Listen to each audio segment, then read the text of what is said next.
darle la gloria al Señor. Es tiempo de estudiar la palabra, es tiempo de conectarnos y de ver, amados hermanos, que Dios tiene para nosotros hoy. Así que en esta noche vamos a clamar al Señor, vamos a darle la gloria a nuestro Señor. Vamos a presentarnos ante su presencia para que el Señor así trabaje en nuestras vidas y hable a nuestros corazones a través del estudio de la palabra. Padre bueno, Dios eterno, adoramos tu nombre, te damos gloria, te exaltamos. Gracias por tu bendición, gracias por tu fortaleza, gracias por tu cuidado para nuestras vidas. En esta hora, Padre amado, nos disponemos a estudiar tu palabra. Señor amado, habla a nuestros corazones. Señor, habla, Padre amado, Señor, a nuestras mentes, Padre amado, Señor, y tráenos el pensamiento, Señor, que tú quieres que podamos entender en esta noche. Habla a nuestras vidas, Señor amado, Señor, y que nosotros podamos poner por obra tu palabra, podamos vivir bajo ella, bajo su dirección, y que podamos sentir, Padre amado, tu Espíritu Santo, Señor, en nuestras vidas de manera especial. Padre, glorifícate, oh Señor. Te lo pedimos en el poderoso nombre de Jesús. Amén y amén. Rapidito pasamos con nuestro hermano Pastor Luis Orlando para que así nos traiga el estudio de la palabra. Sabemos que cualquier pregunta la podemos escribir, que la traeremos al foro para poderla discutir. Así que Dios me los bendiga y el hermano Orlando con nosotros. Entramos, ¿verdad?, a lección número 2 o la doctrina número 2, que es sobre la doctrina de Jesucristo. Y en el estudio anterior le habíamos dicho, ¿verdad?, que una de las doctrinas más difíciles, quizá, ¿verdad?, de poder entenderla, esta es una de ellas, una de las más difíciles. Pero tenemos que entender que la doctrina de la persona de Cristo es crucial para la vida cristiana. Quizá es la doctrina base. Para nosotros poder entender hasta la doctrina de Dios, tenemos que entender la doctrina de Jesucristo. Quizá dentro de los movimientos cristianos hay diferentes doctrinas herejes sobre la doctrina de Jesucristo. Y voy a mencionarlas levemente, no voy a entrar a profundizar dentro de estas doctrinas herejes. Una de ellas es lo que es la doctrina del arianismo, La doctrina del arianismo predica de esta manera que Jesús es un ser creado. Jesús es un ser creado, que tiene atributos divinos, pero no tiene eternidad. ¿Por qué dicen que no tiene eternidad? Porque tuvo un principio. Un ser que es eterno no tiene principio ni tiene fin. Y el arianismo piensa, ¿verdad?, esta doctrina de que Jesús es un ser creado. Quizás usted no haya escuchado mucho sobre sobre el concepto de arianismo, pero hay muchos creyentes dentro de las congregaciones que tienen esta forma de verdad, esta forma de doctrina. Quizás esta doctrina que voy a mencionar ahora, quizás usted la ha escuchado, que son lo que se llaman así solo Jesús, la doctrina solo Jesús. Esta enseña específicamente que Jesús, ¿verdad?, que enseña que solo hay un Dios, que Jesús es el Padre y Jesús es el Espíritu. Hay un Dios, ¿verdad?, que se revela a sí mismo en diferentes maneras, como Padre y como Espíritu Santo. Ellos piensan que no existe real, que el Padre es Jesús. Estas dos doctrinas, mayormente la de solo Jesús, es la más que actualmente muchos movimientos pentecostales, ¿verdad? Hay movimientos pentecostales que creen en esta de la unicidad. Yo la llaman la unicidad. Y hay otros movimientos pues que creen en lo que es la Trinidad, pero no voy a entrar en la Trinidad hoy. Ahí entramos, ¿verdad?, a hablar sobre esta doctrina cuando estemos hablando sobre el Espíritu Santo. Y habíamos mencionado, ¿verdad? En el estudio anterior mencionamos a Primera de Pedro, capítulo 2, versículo 8, y la piedra de tropiezo y roca que hace caer, porque tropiezan en la palabra, siendo desobedientes, a lo cual fueron también destinados. Quiere, ¿verdad? Habla este versículo que específicamente que Jesucristo sería la piedra, ¿verdad? Es la piedra angular, pero para muchos sería la piedra de tropiezo, por no entender lo que es la doctrina de Jesucristo. La doctrina de Jesucristo y la resurrección es una de las doctrinas esenciales para nuestra fe. 1 Corintios 15, 14. Estoy tocando estos versículos rapidito porque ya los he mencionado anteriormente. Y Cristo, si Pablo menciona y dice así, y Cristo no resucitó, vana es entonces nuestra predicación, vana también es nuestra fe. Nuestra fe se basa en la resurrección de Jesucristo. Si no hubiera habido una resurrección, vana sería, ¿verdad?, nuestra fe, nuestro servicio sería vano. Pero como Él resucitó, ¿verdad?, da un propósito y un sentido a nuestra vida como creyente y un propósito a nuestra fe. Tenemos, ¿verdad?, que entender que Cristo se hace hombre.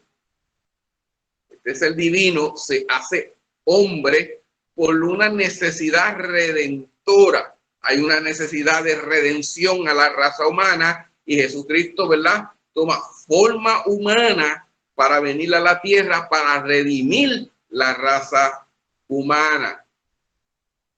Si vamos, ¿verdad?, y vamos a entrar en detalle cuando entremos en esa parte. Cristo en su forma humana. 2 Corintios 1:9, para que vean quién nos salvó y llamó con llamamiento santo. Nuestro llamamiento, la palabra de Dios menciona que es un llamamiento santo. Cuando nosotros venimos a los caminos del Señor, recibimos la palabra. Ese llamamiento, Pablo lo llama santo, no conforme a nuestras obras, según Timoteo, no según nuestras obras. Nosotros no hemos hecho ningún tipo de obra para merecer salvación. Sigue el versículo, sino según el propósito suyo y la gracia, según, ¿verdad?, su gracia es lo que nos permite, ¿verdad?, ser redimidos, que no fue dada en Cristo Jesús antes de los tiempos de los siglos. Miren, la redención del ser humano, cuando el hombre cayó en pecado, ya desde el mismo Génesis hasta Génesis 3:15, que nos habla específicamente de la primera profecía mesiánica, ya había un redentor, y ese es el Hijo de Dios, Jesucristo, para redimir la raza humana. Él mismo se ofrece, ¿verdad?, no porque usted y yo lo hayamos merecido o por nuestras obras que hayamos hecho, no, es por gracia que nosotros somos salvos. Y esto hay que tenerlo en detalle, ¿verdad?, entenderlo. Ahora vamos a hablar sobre Jesús hombre. Y quiero, ¿verdad?, mencionar una pregunta. Jesús conocía su divinidad. ¿Y cuándo fue que conoció su divinidad? Porque este detalle es importante, porque vamos a ver unos versículos bíblicos.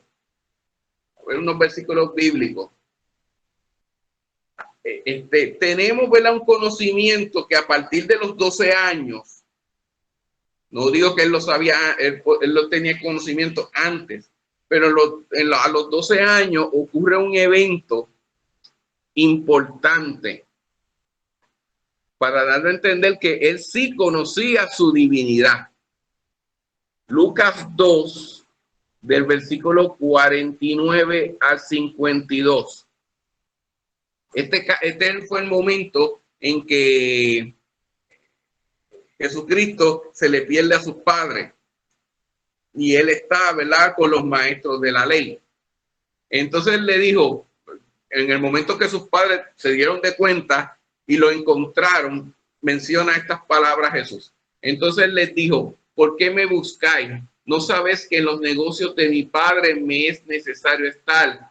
Mas ellos no entendieron las palabras que le habló. Descendió con ellos y volvió a Nazaret. Estaba sujeto a ellos y su madre guardaba todas estas cosas en su corazón. Y Jesús crecía en sabiduría y en estatura y en gracia para con Dios y los hombres. Nos vamos a detener en este versículo. Es interesante que vemos, ¿verdad?, que tomando este versículo, no podemos hablar de mucho antes. Podemos entender que Jesucristo conocía su divinidad, porque sus padres, por lo menos María, tratando de especular, le testificó a él de su nacimiento, y podemos entender que sí, él conocía su divinidad. Y en el momento de los 12 años, ya él empieza a definirse, de entender específicamente el propósito de redención. Por eso dice, le habla específicamente, ¿por qué me buscáis? ¿No sabéis que en los negocios de mi padre me es necesario estar? Al final de este versículo, en el versículo 52, nos menciona que es más, desde el 51, que se estaba sujeto a ellos. En pocas palabras, él vivió una infancia normal. Él se sujetó, en pocas palabras, él estaba bajo autoridad. Porque al decir estaba sujeto a ellos, él estaba bajo autoridad. Y esto es esencial, porque siendo el Hijo de Dios,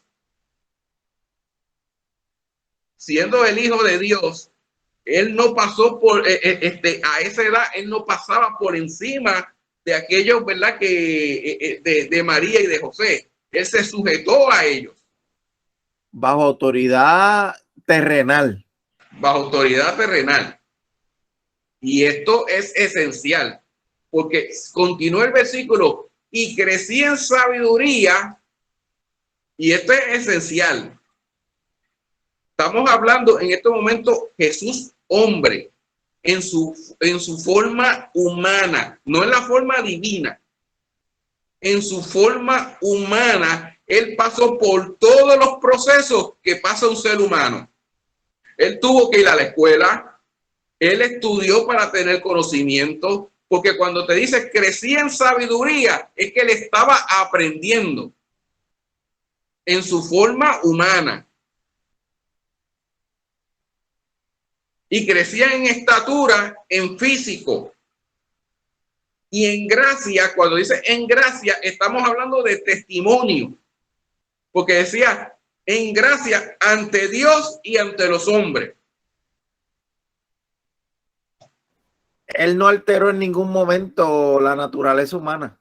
No, él humanamente estamos diciendo que él vivió todos los procesos de un ser humano. Él necesitaba dormir, él necesitaba comer, él lloró en momentos de tristeza. Estamos hablando de que él tenía una naturaleza completamente también humana. Y esto es esencial porque él tenía que conocer su divinidad. Pero él tuvo que pasar todo el proceso que vive un ser humano.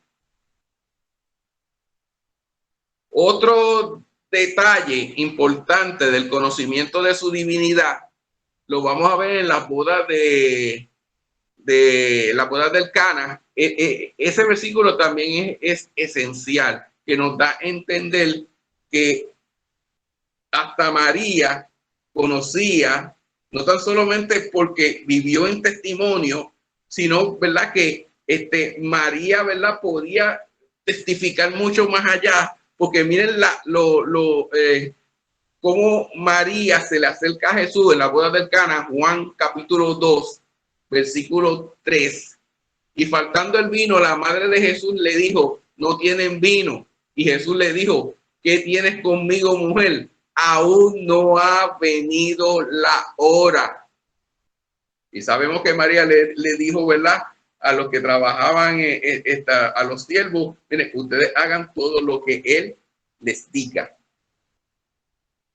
Esto es esencial. María le hace un acercamiento. No le mandaba. Porque quiero traer esto porque en ocasiones hay doctrinas que colocan a María como intercedora.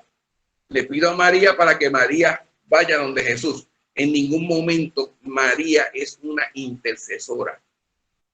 Para nosotros ir al Padre tiene que ser por medio de Jesucristo, no por María. Por eso es que en este versículo es clave, porque ella se le acerca, le hace un pedido y Jesús lo que le contesta, pero ¿qué tú tienes conmigo, mujer? Todavía mi hora no ha venido. ¿A qué hora se refiere Jesús? En que él empieza a revelar los milagros ante los hombres. Él estaba, en pocas palabras, hasta en ese momento bajo el radar. Como dicen por ahí humanamente, estaba bajo el radar.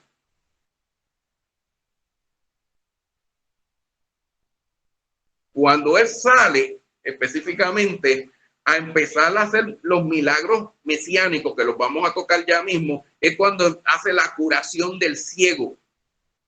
Ahí se activan todas las alarmas del Sanedrín, porque empezó a haber un milagro mesiánico. Pero en este momento, este milagro de las bodas del Cana pasó bajo mesa. Tanto es así que solamente lo sabía María, los siervos y el maestro, ¿verdad?, el que estaba a cargo de la actividad de la boda. Porque ni los novios se habían dado de cuenta. Es más, hasta el que dice, pero ¿cómo ustedes el mejor vino lo dan al final, cuando el mejor vino tiene que ser al principio de la boda? Porque recuérdense que las bodas judías duraban 7 días. Y hubo un descuadre de cuenta. Acuérdense que usted invita, en aquellos tiempos no había una invitación formal, usted invitaba a alguien y ese invitaba a 2 o 3. Y esos 2 o 3 invitaban a 2 o 3 más, y cuando tú venías a ver, se te llenaba el lugar y empezó a escasear el vino. Dentro de la cultura judía, esto era un mal comienzo para un matrimonio.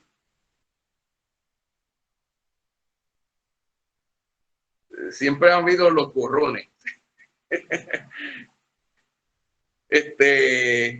Y miren, este detalle que Jesús le dice, mira, todavía no ha venido mi hora. Ese detalle es importante porque nos da, ¿verdad?, a entender que tanto María, tanto Jesús se conocían la divinidad. ¿Qué había hecho Jesús antes de? No se sabe. Porque María va con esa libertad, dando a entender que Jesús sí podía solucionar la situación. Pero lo que no está escrito, no podemos especular mucho de eso, porque entraríamos, ¿verdad?, en errores doctrinales. Pero algo había que tanto dice ahí el versículo, y no tan solo ahí, que María atesoraba todas esas cosas en su corazón. Eso significa que hubo muchas experiencias que María las tenía guardadas en su corazón, en su relación específicamente con Jesucristo. Sabrá Dios cuántas cosas ella nos reveló. Pero eso nos da como un detalle sobre cuántas cosas sobrenaturales rodeaban a Jesucristo más allá de su nacimiento, que nos llama mucho la atención. Ok, pocas palabras. Para poder entender, tenemos que entender que Jesús poseía dos naturalezas, y aquí está la parte más difícil de entender. Tenía una naturaleza divina y una naturaleza humana. Una naturaleza divina y una naturaleza humana. Son dos naturalezas. ¿Por qué es difícil de entender? Porque cuando yo toco la naturaleza divina, tengo que entender que para que él sea un ser divino, tiene que poseer todos los atributos de Dios. Por eso yo, cuando hablaba de la doctrina de Dios, había dicho, no voy a profundizar en esto, porque en la doctrina de Jesucristo es que la voy a mencionar. Ok. Dios, vuelvo a repetir. Si Dios pierde uno de sus atributos, deja de ser Dios. Deja de ser Dios. ¿Cuáles son los atributos? Te lo había mencionado. Omnipotente, omnipresente, omnipotente, omnipresente, omnisciente. Esto es esencial. Y la eternidad. Para ser un ser divino debe de poseer estos atributos. Para ser un ser divino. Si Jesucristo poseía las dos naturalezas, pues tenía una naturaleza divina, eso significa que poseía estos atributos. Pero también posee una naturaleza humana, y ahí es que entra el choque.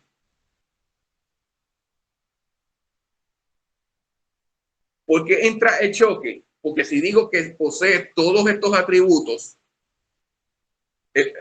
tocando vamos a creer el omnipresente. El omnipresente significa que puede estar ¿en qué? En varios lugares a la vez.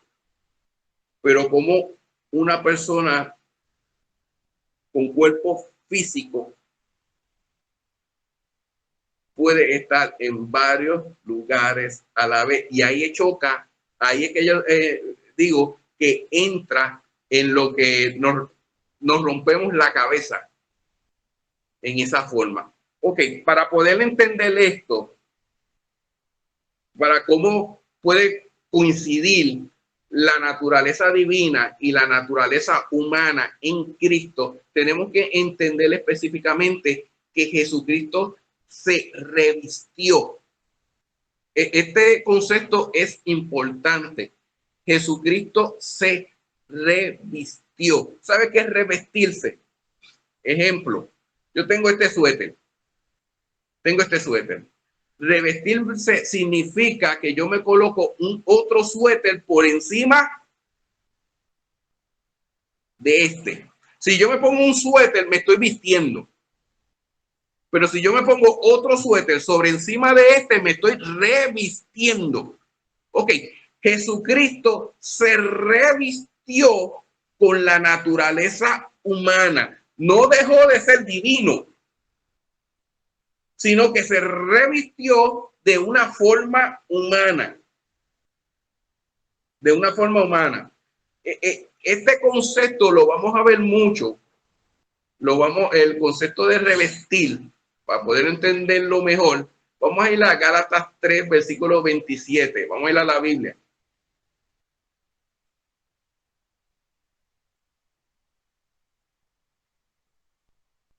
Está hablando en relación con el humano, pero yo quiero que usted vea el concepto revestir. Gálatas 3:27. Gálatas 3:27.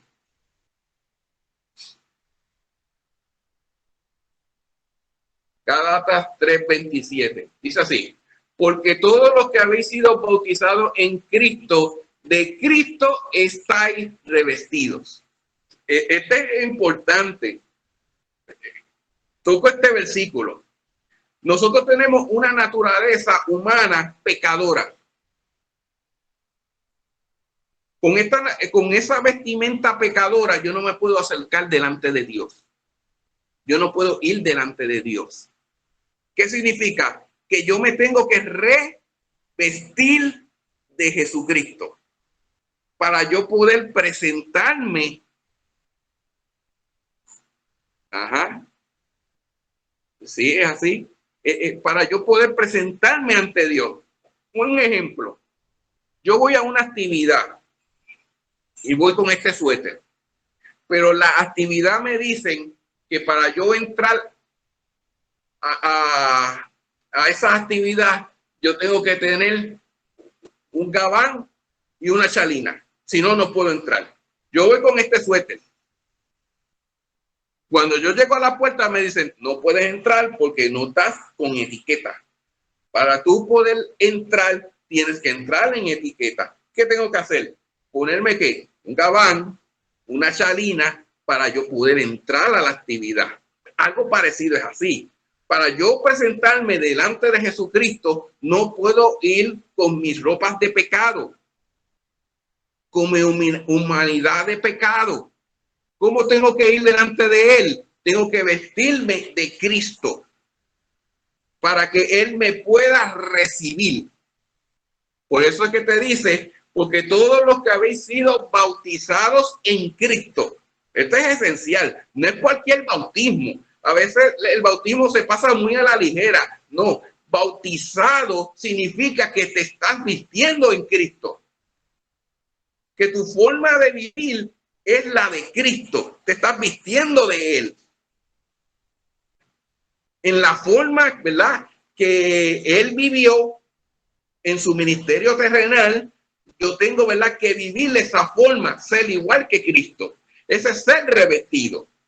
Por ende, en viceversa, para que Cristo pueda morir por nuestros pecados, Él tenía que revestirse de forma humana. De una forma humana. Por eso, cuando Jesucristo tomó forma humana, se cumplieron muchas profecías de su nacimiento, que las vamos a ver, pero en el momento que Él empezó a hacer milagros mesiánicos, tenemos que diferenciar, hubo diferentes tipos de milagros, pero hay tres tipos de milagros que se les llama milagros mesiánicos, que solo era una señal de que Él era el Mesías. En aquel tiempo se levantaron muchas personas que se decían ser Mesías, que decían ser el Cristo, pero solamente en Jesucristo se vio cumplido los milagros mesiánicos. Por eso es que en un momento dado Juan el Bautista, cuando está encarcelado, que sabe que va a morir, manda a sus discípulos a que le haga una pregunta. Parece que entró un momento de la situación lo llevó a la duda. Y lo vemos, ¿verdad?, en Mateo 11, versículo 5, la contestación de Jesucristo. Y esta contestación era una contestación clave. Le mandó una clave a Juan el Bautista. Le dijo, los ciegos ven, los cojos andan, los leprosos son limpiados, los sordos oyen, los muertos resucitados, y a los pobres es anunciado el evangelio. Dentro de ese versículo hay milagros mesiánicos.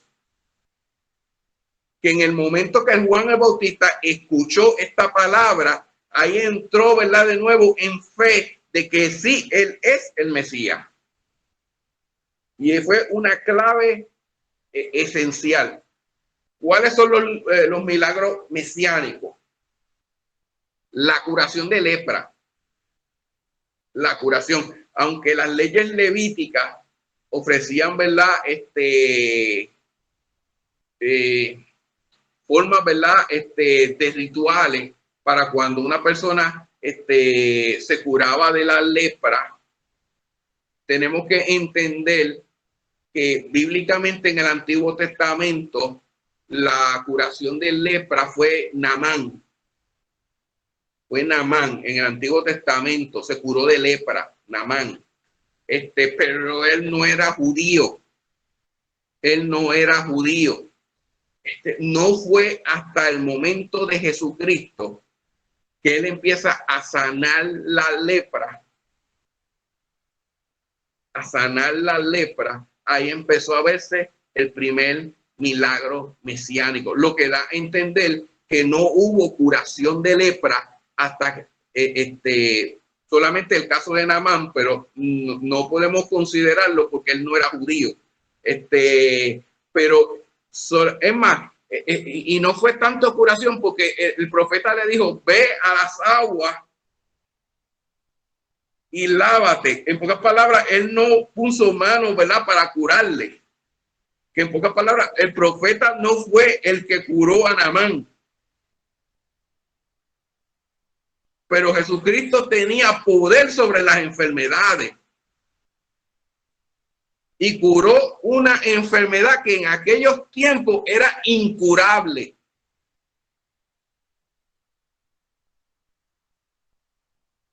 Y este detalle, reprender demonios, no fue hasta el ministerio de Jesucristo que Jesucristo empezó a reprender demonios. En el Antiguo Testamento no hay ningún, solamente, y no era reprensión, porque David cuando tocaba el arpa, Saúl se apaciguaba, pero no salían los demonios.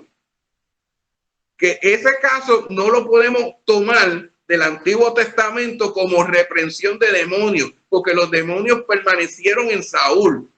No fue hasta Jesucristo que empezamos a ver la reprensión de demonios.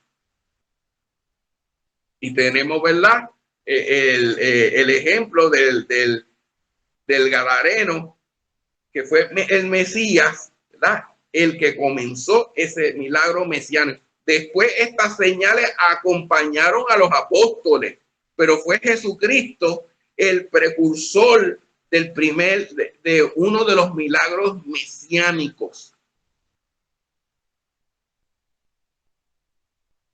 Vista a los ciegos. Y fue el primer milagro mesiánico fue cuando no sé si se acuerdan, estaba este hombre ciego desde su niñez.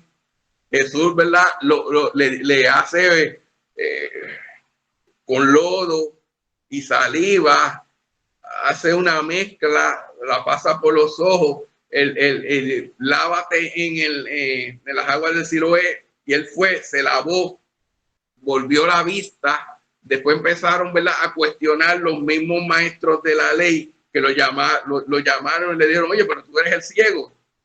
Y sí, yo soy el ciego. Y ellos lo empezaron a cuestionar, no creían, llamaron a los padres para que testificaran. Los padres dijeron, sí, nuestro hijo nació ciego. Y empezaron ellos a cuestionar, pues, ¿quién te hizo esto? ¿Quién hizo esto? Y el ciego decía, se cansó de tanto repetir. Y dijo, mira, lo único que yo sé es que yo era ciego y ahora veo. Y ahí es que empieza a activarse la alarma mesiánica. Y por eso es que cuando salen los maestros de la ley y empezaron a ir a las reuniones de Jesucristo, cuando comenzaron eso, ellos solamente iban como observadores, ellos no hablaban. Después, cuando Jesucristo seguía siendo más milagros mesiánicos, ellos empezaron a hablar. Porque esa era la forma en que ellos tenían que tomar nota. Este hombre está haciendo un milagro mesiánico. Con todo eso se estaban revelando los milagros mesiánicos y ellos se los achacaban de que Jesús hacía milagros por Beelzebú. Y estamos hablando de personas que tenían la palabra en sus manos. Que este detalle es interesante. Usted puede tener la palabra de Dios en sus manos y estar ciego. Por eso la importancia de saber utilizar la palabra de Dios. Y por eso es esencial el estudio de la palabra de Dios. ¿Sabe? Porque es triste tener la Biblia en nuestras manos y perdernos. Y esto es lo que pasó, ¿verdad? Con ellos. Ok, vamos a ver los atributos de Dios en Cristo. Vamos a ver omnipotente. El atributo de omnipotente. Juan 5, de versículo 18 al 19. Juan 5, del 18 al 19. Omnipotente. Tiene todo el poder. Por esto los judíos aún más procuraban matarle, porque no solo quebrantaba el día de reposo, sino que también decía que Dios era su propio Padre, haciéndolo igual a Dios. Respondiendo entonces Jesús y les dijo: de cierto os digo, no puede el Hijo hacer nada por sí mismo, sino lo que ve hacer el Padre, porque todo lo que el Padre hace, también lo hace el Hijo igualmente. Ven la omnipotencia de Cristo. Él no hacía nada por sí solo, pero todo lo que hace el Padre, Él lo hace.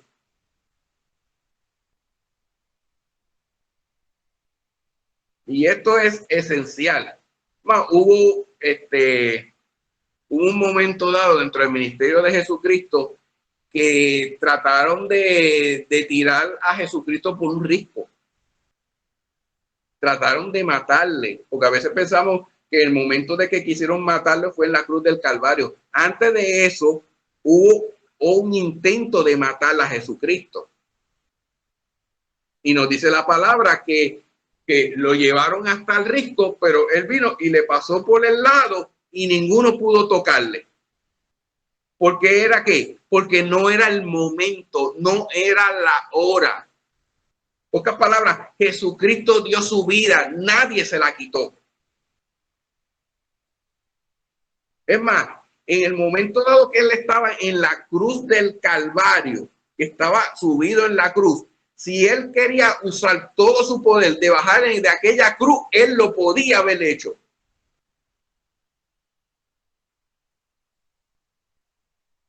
Porque él tiene el atributo de omnipotencia, pero no la quiso usar. Ahí vemos que de igual manera que estuvo sujeto a una autoridad terrenal, también cuando lo vemos en el mismo Getsemaní en la cruz, vemos que estaba sujeto también bajo una autoridad divina cuando le dice al Padre: si quieres pasa de mí esta copa, pero no se haga mi voluntad sino la tuya. Es así. Miren, Jesucristo tenía, es más, en el momento que lo iban a aprender, que él dio las palabras, todos cayeron al suelo. Ese momento era para salir corriendo.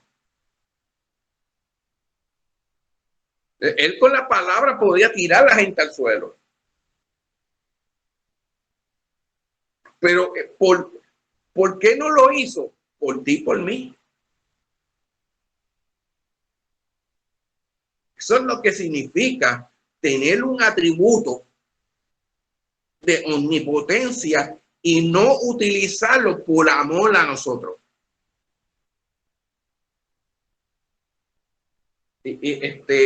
Y mucho más podemos decir sobre la omnipotencia de él. Tanto él así que le decía a los vientos y a la mar: enmudece. Y estamos hablando que él estaba en su forma humana. Pero como él estaba revestido, él no perdió sus atributos divinos. Que no los utilizara es otra cosa. Mire algo peculiar lo que dijo el hermano Orlando ahorita, el endemoniado gadareno, lo reconoce. Jesús no había interactuado con él. Los demonios que estaban en el endemoniado lo reconocen a Jesús. ¿Qué tienes con nosotros? Todavía no ha llegado tu hora. Lo reconocen. Y este detalle, ¿verdad? Es importante porque él, nosotros no podemos reprender como Jesucristo reprendía. Porque Jesucristo tiene todo el poder. Los demonios ven y salen. Sin él tener, ¿verdad?, que decir nada. Nosotros para reprender tiene que ser por la sangre de Jesucristo. Tenemos que tomar, no puede ser por nuestra autoridad porque no tenemos autoridad. Tiene que ser por la autoridad de Cristo para poder reprender. Esa es la diferencia entre la reprensión de Jesucristo y cómo el hombre puede reprender demonios. No son por nuestra autoridad, por ninguna tenemos, tiene que ser por la autoridad de Jesucristo. Y esto es importante. Ok. Esta parte quizás sea la más difícil de entender, la omnipresencia. Es la más difícil de entender. Pero hay dos versículos importantes. Estamos hablando de Jesús hombre. Vamos a ir a Mateo 18, versículo 20. Mateo 18, versículo 20. Hablando de la omnipresencia. Omnipresencia que puede estar en varios lugares a la vez. Miren lo que dice Mateo 18, 20. Porque está donde están dos o tres, está hablando Jesucristo, congregados en mi nombre, allí estoy yo en medio de ellos. Miren este detalle, donde dice dos o tres en Alemania, dos o tres en África, dos o tres en Puerto Rico, dos o tres en Florida. Pero si esos dos o tres están congregados en mi nombre, allí estoy yo. Y estamos hablando de Jesucristo en su parte humana. Y le dicen, pero ¿cómo puede ser esto? Esto es un misterio que solamente Dios sabe.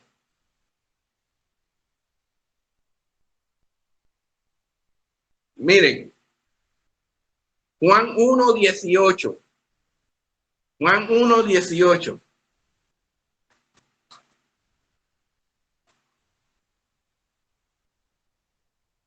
¿Okay? A Dios nadie le vio jamás. El unigénito Hijo que está en el seno del Padre, Él le ha dado a conocer. Y este detalle es interesante. Jesucristo hombre dice, el Hijo, hablando de Él mismo, yo estoy en el seno de mi Padre, pero yo le estoy dando a conocer aquí en la tierra. Y ese está hablando de dos lugares distintos. Yo estoy en la comunión con mi Padre, pero yo también estoy en medio de ustedes, dándole a conocer. Estos versículos, ¿verdad?, nos habla específicamente sobre lo que es la omnipresencia. Yo le digo, es difícil de entender, es difícil de entenderla. Porque hay misterios que solamente Dios sabe y en su momento Dios lo va a revelar. Nosotros podemos entender y rompernos la cabeza, pero es importante, ¿verdad?, entender, ¿verdad?, todo esto. La omnisciencia que lo sabe todo, lo conoce todo. Este milagro es más fácil de encontrar porque vamos a ir a Mateo 9:4. Mateo 9:4. Y conociendo Jesús los pensamientos de ellos. Estamos hablando de personas que todavía no habían verbalizado la palabra. Solamente estaban en sus pensamientos. Y miren lo que él le dice. ¿Por qué pensáis mal en vuestros corazones? Miren, aquellos hombres no habían ni siquiera verbalizado y Jesús ya sabía lo que ellos estaban pensando. Eso es omnisciencia. Eso es omnisciencia. Y lo vemos constantemente. Muchos pensamientos que estaban en su corazón, pensamientos ni habían ni siquiera hablado y Jesús ya sabía todo lo que ellos, ¿verdad? Estaban ellos maquinando y pensando. ¿Sabes? A Jesús nada lo cogía de sorpresa. Ningún detalle. Es más, nosotros como creyentes podemos, ¿verdad?, adorar a Dios superficialmente y engañar a todo el mundo con una superficialidad. Y el Señor conoce nuestros pensamientos y Él conoce nuestros corazones y Él sabe cuando nosotros adoramos a Dios genuinamente. Él sabía, por ejemplo, el milagro de la resurrección de Lázaro. Él sabía que Lázaro se iba a morir, pero dice, es menester que nos quedemos para que Dios sea glorificado o el Hijo sea glorificado. O sea, él estaba ya desde antes, estaba ya diciendo lo que iba a pasar. Lo que iba a pasar, sí. Y ese detalle, ¿verdad?, es importante. Cuando Jesús llega, ya llevaba varios días muerto y Marta lo cuestiona, le reprocha, porque lo que hizo Marta fue reprocharle. Si tú hubieras estado aquí, esto no hubiese ocurrido.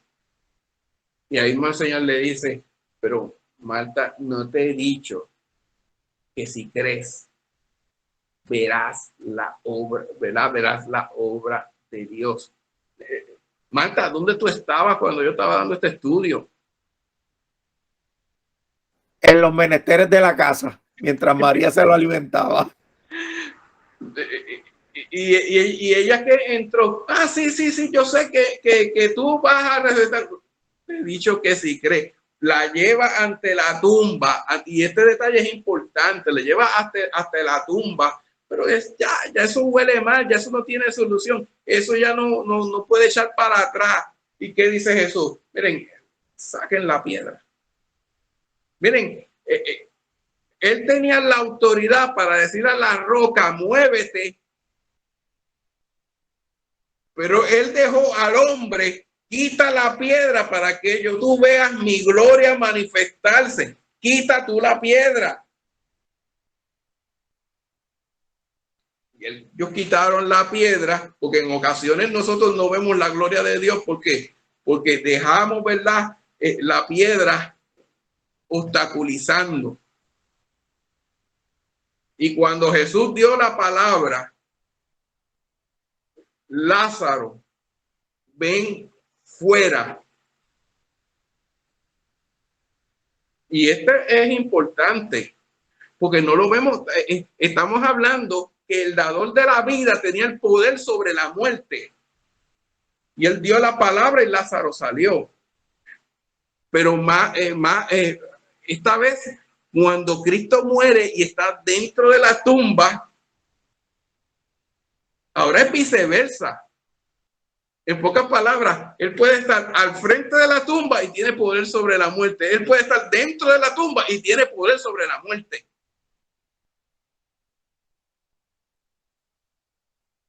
Y esto, ¿verdad?, es bien equivalente. No importa en el lado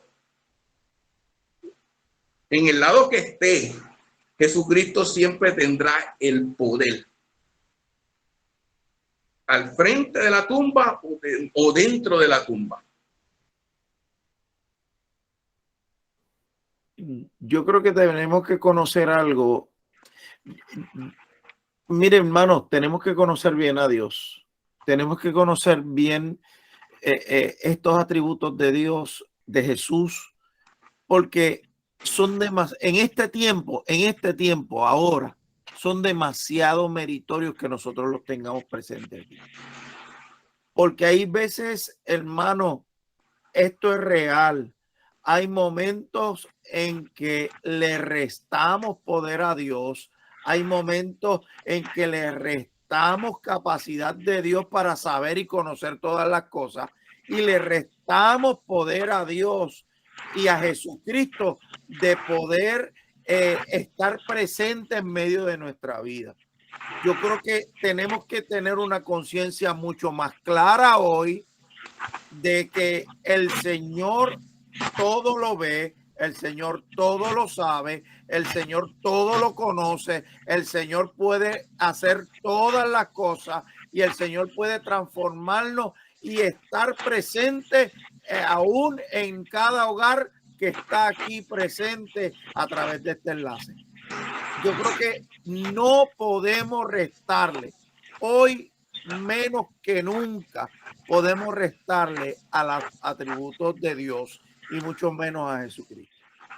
Es así. Y vemos también de los atributos de él en el momento, ¿verdad? Del bautismo. Y vemos el bautismo que Juan el Bautista lo pudo sumergir. Pero vemos, ¿verdad?, un Jesucristo con Pedro que él caminaba sobre las aguas. Él permitió que lo sumergieran para ser bautizado. Pero él tenía el poder de que nadie lo hundiera. Pero él permitió que pudiera ser hundido para darnos testimonio sobre lo que es el bautismo. Eso es como usted trate, ¿verdad?, con su hijo más pequeño, pulsear con él. Usted sabe que usted es más grande que él, usted es más fuerte que él, pero vas a pulsear. Y a veces cuando estamos pulseando, tú no vas a abusarle y tumbarle el brazo al niño. Usted se hace el que, como el que está haciendo fuerza, pero se deja que tumbarle el brazo. Pero no utilizas todo tu poder o toda tu fuerza porque le puedes sacar el brazo al niño. Pues imagínense en Jesucristo teniendo todo el poder, pero él tiene que revestirse en forma humana, padecer en forma humana, para podernos darnos a nosotros libertad. En pocas palabras, teniendo el poder, él se lo reservaba y no lo utilizaba a toda su capacidad. Okay, la parte, y no me da tiempo, pero no quiero dejar la eternidad. La eternidad, entonces dice, pero Jesucristo murió. ¿Cómo puede ser un ser eterno? Él murió. ¿Pero qué murió de él? Su parte humana. Recuérdense, él se revistió. Lo que murió fue la parte humana, no la parte divina. La parte divina de él es eterna. Lo que él dejó allí fue aquella vestidura humana. Lo que estaba allí en la tumba era su vestidura humana. Él nunca perdió su atributo de eternidad. Y es la forma en que nosotros podemos tener la esperanza en él. Porque este cuerpo es nuestra parte humana. Pero él nos volverá a levantar para cambiar esta vestidura humana por una vestidura gloriosa. Y esto, ¿verdad?, es importante poder entenderlo. No sé si hay duda hasta ahora. Estoy tratando de no ser muy técnico. Es muy difícil, ¿verdad?, entender algunas cosas. Pero nada, vamos a dejar para el próximo estudio continuar para hablar otros detalles. Dejo hasta aquí nuestro pastor con nosotros. Amén, mis hermanos. Dios me los bendiga, Dios me los guarde nuevamente. Verdaderamente tenemos que comprender la palabra. Otro momento en que Jesús muestra su omnisciencia y su omnipotencia, fue cuando se acostó a dormir en medio de la barca sabiendo que venía una tempestad. Ese fue un momento eh, también muy peculiar, porque Jesús lo confronta, porque les dice, oye, ¿y si yo ando con ustedes? ¿Ves? Por eso les decía, mis hermanos, es necesario que nosotros comprendamos cuánto poder tiene Dios y cuánto poderío tiene Jesucristo sobre nuestras vidas.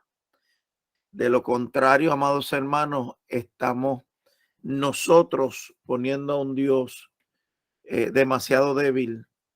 Por eso a veces no creemos, a veces no entendemos el obrar de Dios en nuestras vidas y no comprendemos de qué manera Dios aún se revela a nosotros. Y tenemos que tener y poner nuestra fe viendo la escritura y los ejemplos que hemos recibido en esta noche. Verdaderamente el poder, los atributos del Señor para nuestras vidas, que nos llenan a nosotros, amados hermanos, y nos redarguye en cada momento, porque aunque sí el estudio va rápido, amados hermanos, la palabra sigue redarguyendo a uno, y ese sentido de eternidad, cuando Juan habla de que en el principio era el verbo, o sea, ya existía, el principio era el verbo y el verbo era con Dios y el verbo era Dios. Aún cuando se les presenta a sus discípulos, le dice a sus discípulos, no me toquen todavía porque no he subido al Padre. Ese proceso de transformación de Cristo demuestra una eternidad tremenda. Si entramos en esa base, verdaderamente es poderoso el poder comprender el que el Señor se hace aún presente y perdiendo su humanidad gana divinidad y se sienta a la diestra del Padre nuevamente después de haber muerto y resucitado. Así que es gloriosa la palabra, es glorioso el mensaje de Jesucristo, amados hermanos, y por eso nosotros como iglesia profesamos que Jesucristo es parte y pieza importante para nuestra salvación. Así que oramos al Señor, le damos gracias. El viernes estamos desde la iglesia reuniéndonos, así que están todos invitados a conectarse para así estar en medio del culto de adoración al Señor. Así que oramos en este momento. Padre, te damos gracias, Señor amado. Gracias por tu bendición, gracias por tu fortaleza, gracias por tu palabra. Señor, que oh Jehová, Padre, trastoca, Señor, nuestro ser y nos hace, Padre amado, convencernos de que, Padre Santo, el seguirte, el vivir bajo tu voluntad nos hace bien. Señor, te pedimos, Padre amado, que tú, Señor eterno, oh Padre amado, te continúe glorificando en nuestras vidas y que la paz tuya esté en nosotros. Señor, que podamos, Padre amado, comprender tus grandezas y sujetarnos a tu voluntad. Te damos gracias, Padre amado. Permite, Señor, que tu Espíritu Santo continúe redarguyendo nuestra vida y podamos meditar aún, Señor, más en ti. Padre, gracias, Señor, y te lo pedimos en el nombre poderoso de Jesús. Amén y amén. Dios me los bendiga, Dios me los guarde. Saluda uno a los otros en el amor del Señor. En la paz de Dios.